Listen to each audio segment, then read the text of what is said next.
Bonjour et bienvenue dans nos portraits d'ici. Aujourd'hui, direction La Pouèze, au cœur du Haut-Anjou. Nous sortons un petit peu du cadre de nos reportages habituels, mais nous avons pensé que le sujet était particulièrement intéressant puisqu'il s'inscrit ici, en Anjou, et qu'il met en lumière un type de savoir-faire particulier autour des chiens de traîneau. Nous sommes donc venus à la rencontre de Patrick Carré et de son épouse Isabelle, qui vivent entourés de leurs chiens depuis plus de 30 ans. Patrick, ancien compétiteur de chiens de traîneau, plusieurs fois champion de France et champion d'Europe, il va nous ouvrir avec son épouse les portes de leur élevage, des rêves polaires, pour nous montrer leur quotidien, mais également revenir sur une passion qui a complètement chamboulé leur vie. À peine le temps de saluer Patrick et Isabelle que le nourrissage des huskies commençait déjà. Impossible de manquer l'excitation des chiens. Cris, hurlements et impatience rythment chaque matin ce moment bien précis de la journée. Habitués à manger chacun à leur place, les huskies retrouvent rapidement leur calme une fois la gamelle servie. Une routine bien rodée, essentielle pour leur équilibre et la relation de confiance créée avec leur propriétaire.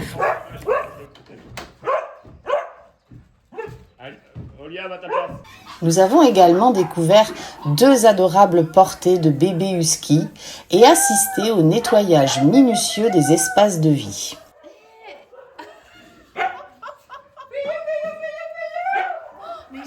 Une attention quotidienne, indispensable au bien-être des chiens, particulièrement en cette période de forte chaleur.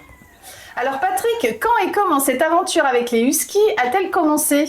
Eh ben justement, le responsable, c'est pas forcément moi parce que je n'étais pas trop husky au départ. C'est plus mon épouse. Ben justement, ça tombe bien parce qu'elle arrive. Elle va pouvoir vous expliquer. Eh bien, après avoir eu notre husky, on l'a laissé un petit peu grandir. Et à partir de 1 an, le club, notre ami qui nous avait donné ce husky, faisait partie d'un club de chiens de traîneau, mais pas pour la beauté, plus pour la compétition. Donc ce club-là organisait une fois par an, on va dire une démonstration chronométrée, où tout le monde pouvait participer, et comme ça nous a permis de voir les courses. Donc on y a été, ça nous a plu. On trouvait que c'était très familial, il y avait un bon esprit entre les mushers, puisque on appelle ça les mushers. Et puis on a continué après à s'engager au niveau des courses. Donc c'est toi qui avais quand même particulièrement une attirance pour cette race. Ah oui, voilà. Oui, totalement. Oui, si on a eu un husky, c'est moi la c'est toi la fautive. Voilà. Après, on a réussi, on n'a pas eu juste un simple chien de compagnie, on a fait beaucoup d'activités sportives avec lui. Ce qui a débouché après. Donc c'est comme ça que vous êtes passé en fait vers la compétition. Oui, ouais. Vers la compétition. Ça s'est fait progressivement. Oui, finalement. Voilà, c'est ça. On a eu notre premier chien et là on a fait la compétition pendant 1 an avec lui tout seul. Et puis après, on s'est dit il s'ennuie. On avait notre petit ratier, mais on voyait bien que la cohésion au niveau des races c'était pas la même. Et puis à l'époque, il y avait beaucoup d'abandon parce que le husky arrivait en fin de compte en France, puisque ça fait 30 ans que nous on a des huskies. Et au niveau du caractère, ils étaient un petit peu plus bruts de décoffrage. Et les associations elles croulaient sous des chiens abandonnés. Donc on a voulu faire une bonne action. On en a pris une qui était à peu près du même âge que notre mâle, qui était stérilisée puisqu'il demandait la stérilisation. C'était très bien pour nous parce qu'on avait le couple sans les inconvénients. Oui, au départ, vous n'aviez pas... De toute façon, c'était pas du tout ça. L'intention de faire une portée. Non, du tout. Et puis, puis on habitait Angers, on avait 700 mètres carrés, donc on n'était pas du tout dans la campagne comme ici. Et puis on a continué pendant 4 ans de chiens, en allant un petit peu partout, et ça nous a fait découvrir des régions de France qu'on n'aurait jamais forcément découvert, quoi. Ouais. Oui, parce qu'au départ, tu étais peintre en bâtiment, Patrick. Oui, d'accord. Absolument, oui. Ok. Moi, j'ai créé mon entreprise après, donc les 3 enfants, la boîte, Isabelle travaillait à l'extérieur, donc on était tout le temps pris par Mont et par Vaux. Mais c'est vrai que les chiens nous ont pris beaucoup de temps. Oui, on a fait énormément de choses avec eux. Sans regret. Hein. Oui. Alors on a été courir par exemple en Autriche, en Italie. Donc au départ, Patrick, quand tu entres dans le domaine du mushing, tu n'y connais rien du tout. Absolument rien. C'est bien ça. Rien du tout. Et donc tu commences une première course, tu m'expliques, sur un vélo, c'est ça? Sur un petit BMX D'accord. Alors, qui n'était pas plus haut que ça, un vélo d'enfant en fait. Pourquoi? Pour éviter d'être trop haut sur le vélo, pour éviter de tomber dans les virages, quoi.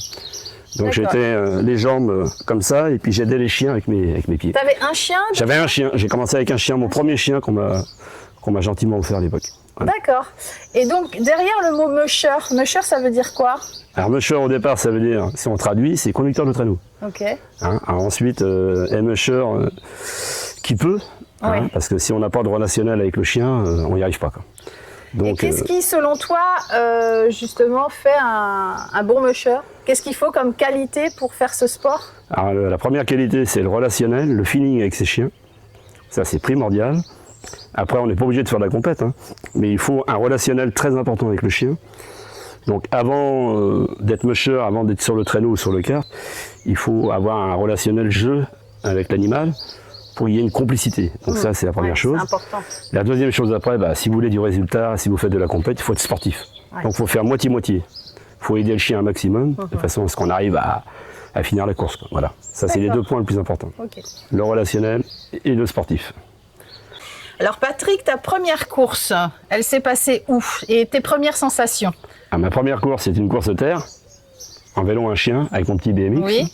C'était organisé par le club qui était en Champagne, à Épernay. Il faisait une chaleur comme ça, là. Et il avait plu tout récemment, donc là-bas c'est de la craie, c'est une terre très, très blanche, c'était très collant. Donc pour le chien c'était très galère parce qu'il n'avait pas d'appui. Le vélo il roulait pas. Il y avait des points d'eau partout, donc on s'arrêtait, parce qu'on m'avait dit surtout faut que ton chien boive, faut que ton chien boive, J'étais très content de ma première course et on m'a dit tu t'es trop arrêté, sinon tu aurais pu gagner la course. Ah, D'accord. ouais. Donc ça c'est ma première compétition. Et toi, t'étais content? C'est là que t'as chopé le virus? Complètement. Et à partir de là... T'es plusieurs fois champion de France, plusieurs fois champion d'Europe. Ouais. Est-ce qu'il y a un titre qui compte le plus à tes yeux? Alors le premier, c'est le championnat de France à Méaudre en moyenne distance. J'étais en 2 chiens et je l'ai gagné. Je l'ai ensuite gagné en 4 chiens et je l'ai ensuite gagné en 6 chiens cette course. Et je dirais ma deuxième course où j'ai un très très bon souvenir parce que je ne m'y attendais pas, c'est le championnat d'Europe WSA que j'ai gagné en 6 chiens. Et là c'était du haut niveau parce qu'il y a tous les pays, tous les attelages qui viennent de tous les pays d'Europe. Et j'étais super content et on a fait une arrivée avec un Autrichien, main dans la main tous les deux. Il y avait une nocturne et c'était super sympa. Belle Très, ambiance. très, très bon souvenir. Ouais. Alors Patrick, ta première course neige, comment ça s'est passé? C'était où? Alors la toute première course à neige, c'était super dévolu. Et c'était une moyenne distance et longue distance.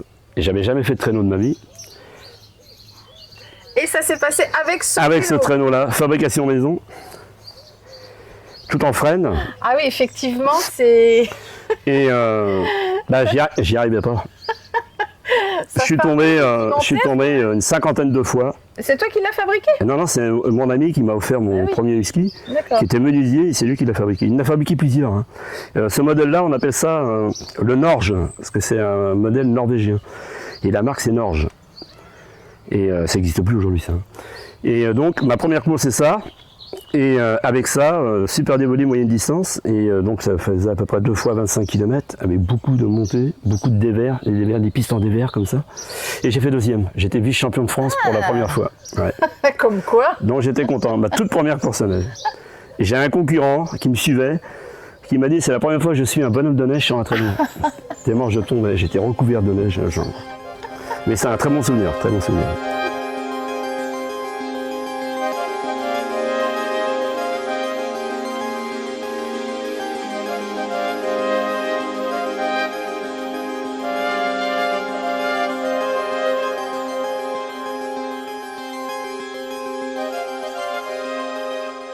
Donc ensuite, tu t'es dit, je vais investir dans du matériel un peu plus performant. Ouais, parce que ma première course au championnat d'Europe, je me suis pointé avec ce traîneau-là. Ouais.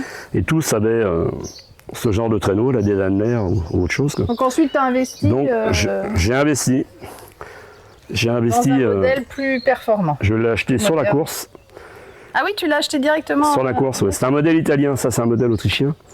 Et c'est un modèle italien, c'est un Haro, la marque. Donc j'avais demandé à mon président de club de fédération à l'époque, mon président de fédé, là, Franco, qui a fait le traducteur, j'ai dit je veux ce traîneau-là. Donc je l'ai essayé dans la deuxième manche, les championnats d'Europe, il y a 3 manches. Et ça s'est super bien passé, donc du coup j'ai acheté le traîneau. Ensuite je l'ai revendu pour en racheter un plus récent, le Lanner, que tout le monde a, c'est un super traîneau. Voilà. D'accord. Et donc, Le kart. ça c'est un kart. Ça, c'est un kart. Donc, kart 3 roues, il y a plusieurs modèles. Le 3 roues et le 4 roues. Donc, le 3 roues en France, jusqu'à 6 chiens. 8 chiens, c'est un peu trop dangereux. Et pour les championnats d'Europe, à partir de 6 chiens, c'est 4 roues, c'est obligatoire. Donc, pourquoi le kart? Pourquoi on a ça? À partir de début octobre, on a des chaleurs plus fraîches. Et là, on commence à entraîner les chiens. On les entraîne avec le kart. Et ensuite, on a des compétitions qui sont mises en place sur toute la France, des compétitions terre, ce qui nous permet de préparer l'attelage. Et à partir du mois de décembre, fin décembre, on attaque la neige. On a un championnat terre qui est mis en place, qui est à la mi-décembre, Donc en fait, vous vous entraînez toute l'année. tout le temps. Sur terre, et Ouais, après, sur ouais, c'est très important. Il faut faire minimum 2 entraînements par semaine pour garder un rythme avec les chiens. Et ensuite, on passe à la neige jusqu'à la mi-avril à peu près. Et après, on finit, mi-mai, on finit, ça dépend de la neige en fait, ça dépend de l'enneigement. C'est compliqué la neige. Oui. Et après, on finit par 2-3 courses terre et la saison est finie, quoi. Fin avril, c'est terminé. Donc pourquoi je suis passé aux cartes? Quand j'ai commencé en vélo. Vélo un chien avec un petit BMX. En plus, après, je suis passé en vélo 2 chiens avec le même vélo. Et j'ai gagné quasiment toutes les courses, sans prétention, hein, c'est vrai. Hein. Et j'ai dit à ma femme, on va changer, j'ai envie de changer de catégorie. Donc je suis passé en carte de chien. Il y en avait très très peu, donc c'est beaucoup plus difficile parce que le kart est plus lourd. Oui, c'est plus lourd. Donc j'ai eu moins de résultats, fatalement, parce qu'il y avait très peu de concurrents en carte de chien. D'accord. Je suis parti des premiers. Mais c'est pas grave. Après, je suis passé en 4 chiens. Et là, j'ai recommencé à gagner les courses jusqu'à 6 chiens. Mais je changeais de catégorie pour laisser la place aux autres, en fait. D'accord. Je voulais pas toujours monopoliser. Voilà. Donc, c'est ce qui explique pourquoi je suis passé aux cartes.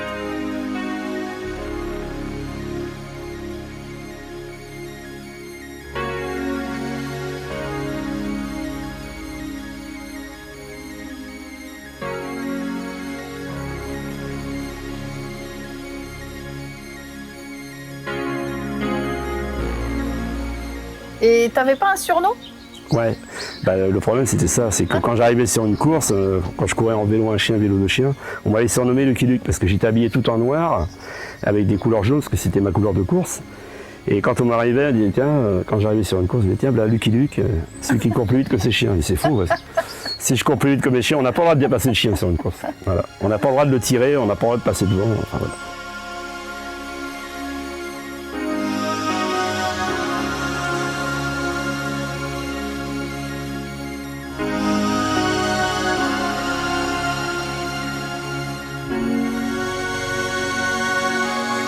Alors Patrick, qu'est-ce qui fait selon toi un bon chien de traîneau?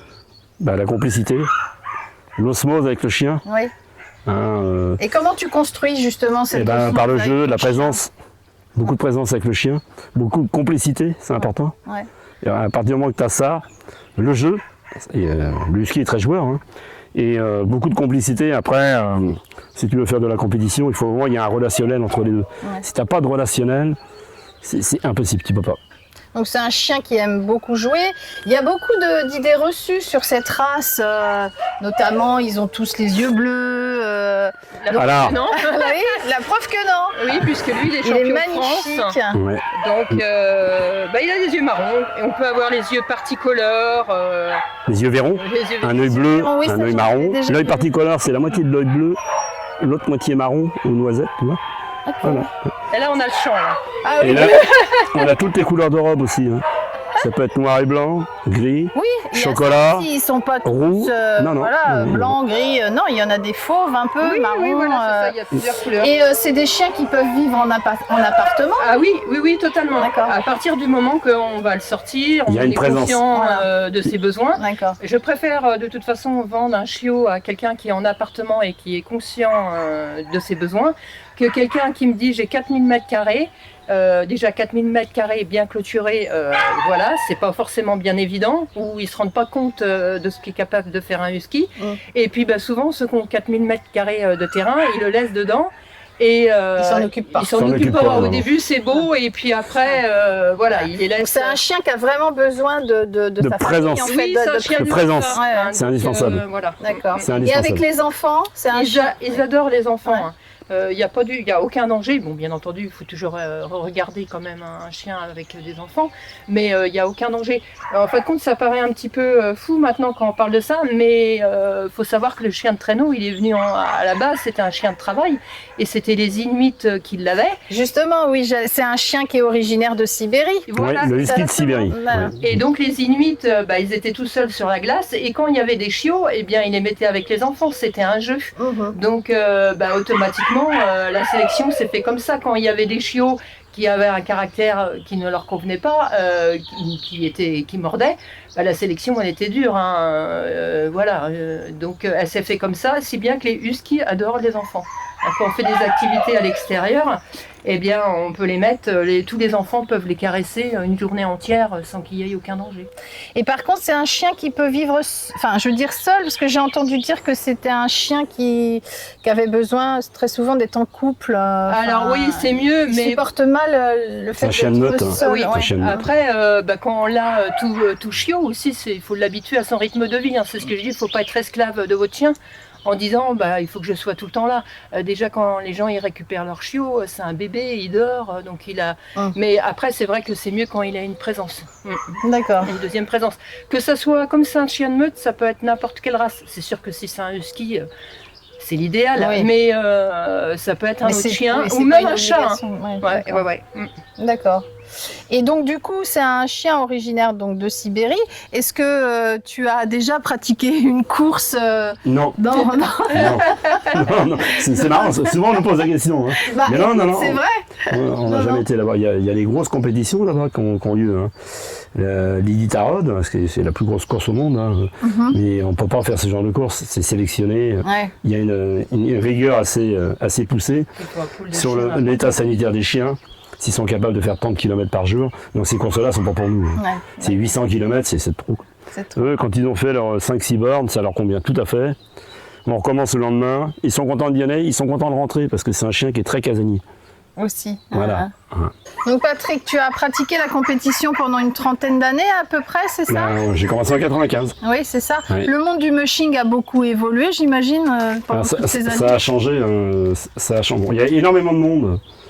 Il y a beaucoup de licenciés en France? Ça a bien baissé. Hein. Ouais. Ça a bien baissé. On n'avait pas à peu près 35 clubs en France qui existaient. Il y en a pas mal qui ont disparu pour faute de bénévoles, pour faute d'adhérents licenciés. Hein. Tout ça, ça a baissé, ça coûte très cher. C'est un sport qui coûte cher. Ouais, c'est important. Oui. Ouais. Et est-ce que le manque de neige, c'est devenu compliqué pour pratiquer ce sport? Alors, le manque de neige, c'est très aléatoire parce que nous, on a remarqué avec les années, en fait, on avait des cycles comme ça qui duraient à peu près 2-3 ans. Où tu avais de la neige en abondance, et tu avais un autre cycle après qui durait 2-3 ans où tu n'avais pas de neige du tout. Alors ça, c'est vraiment un vrai problème, c'est quand tu es sur les courses, par exemple pour un chien comme Rocky, là, on a ce qu'on appelle des brevets de travail. Donc ça sert après qualifier le chien en course pour pouvoir le présenter en expo en classe travail. Et si tu es 3 ans sans faire de traîneau, le chien il prend 3 ans et après il baisse. Hein. Le chien est vraiment au top quand il a 3-4 ans. Et jusqu'à 6 ans, 7 ans, et après il redescend. À 8 ans, il redescend. Donc ça va très très vite. C'est à quelle altitude à peu près les courses? Au-dessus de 2000 mètres. Ouais, au-dessus de 2000 mètres. D'accord. Donc aujourd'hui, tu as arrêté la compétition? Cette année, j'ai pas repris d'adhésion. Et ça te manque? Ça me manque énormément, oui, parce que moi j'ai un ami qui vient entraîner ses chiens ici. J'ai envie de partir avec lui, j'ai envie de prendre sa place. Quoi. Alors Isabelle, comment est né l'élevage des rêves polaires? Eh bien, au début, on avait des chiots où on gardait pratiquement la moitié des portées pour l'attelage. Là, oui. Et puis après, moi, je me suis trouvée licenciée. Donc, comme on avait toute la structure ici pour monter un élevage, eh bien, les rêves polaires se sont faits comme ça. D'accord. Et puis, j'ai rajouté en plus mes petits papillons qui sont venus rajouter du peps dans toute cette joyeuse meute. Donc ça fait combien de temps en fait que tu as l'élevage? Ah, ça fait plus entre 15 et 20 ans, quoi. Ah, d'accord. Oui, Ok. oui, oui. D'accord. Alors finalement, avec le recul, qu'est-ce que cette aventure vous a apporté à tous les deux humainement? Bah, une vie de famille différente. Oui, Parce j'imagine. que là, c'est famille, c'est les enfants, les chiens. Oui. Donc c'est tout un ensemble en fait. Hein. Ouais. Donc on a vécu vraiment En symbiose en avec symbiose les chiens, totale avec les chiens, oui. les enfants, la Oui, famille. Oui, oui, oui. Ouais, Et ouais. puis ça nous a permis de voir plein de choses. de voyager aussi. Du Oui, pays. de voyager, des régions différentes, et puis aussi de Connaître les gens, oui, de de connaître faire des les gens rencontres, différents, faire des rencontres, des belles rencontres. Des belles rencontres. Ouais, ouais. avec toujours la même passion, le husky de Sibérie. Vous avez eu combien d'enfants? Trois enfants. garçons. D'accord. Qui Trois ont gars. tous eu Tous, le virus. Oui, à un Ouais. moment donné, ils ont tous participé. Ouais. notre dernier, il faisait des balades en chien de traîneau. Il avait quoi, 6 mois. Il était dans le traîneau, dans le basket, comme on appelle. Ils ont tous été Sanglé, bercés. et voilà. Tous été bercés là-dedans. Été bercé là-dedans. Alors voilà, notre portrait un petit peu différent touche à sa fin. Nous espérons qu'il vous aura plu et qu'il vous aura permis de découvrir derrière cette passion un véritable savoir-faire, un engagement et surtout une très belle histoire de vie.